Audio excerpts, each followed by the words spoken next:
qodobada ka soo baxay shirweynahan warmurtiyeedka ka soo baxay markaan ku bilaabo qodobka horeeya in kor loo qaado xaqiijinta sareynta sharciga iyadoo lagu xoojinayo ilaalinta xuquuqaha dastuuriga ee muwaadiniinta.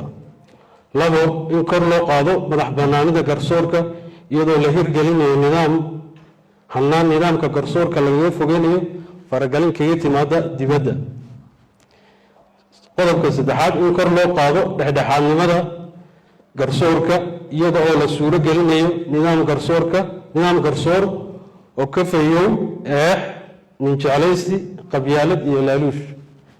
qodobka afraad in kor loo qaado nidaamka isla xisaabtanka iyadoo la xoojinayo qaabilaadda cabashooyinka shacabka dalnayaasha lana dhageysanayo waqtiga ku habboonna lagaga jawaabayo. qodobka shanaad in kor loo qaado tayada go-aanada garsoorka ay gaarhaan iyadoo la kobciyo aqoonta iyo xirfadda garsoorka iyadoo la xoojinayo aqoonta iyo xirfadda garsoorka dhinacyada sharciga iyo adeegsiga aaladaha casriga. qodobka lixaad in kor loo qaado hufnaanta adeeg bixinta hay-adda garsoorka si muwaadiniintu u helaan adeeg bixin garsoor oo degdegsiimo leh, kharash tashiil leh, bulshadana wada gaadha.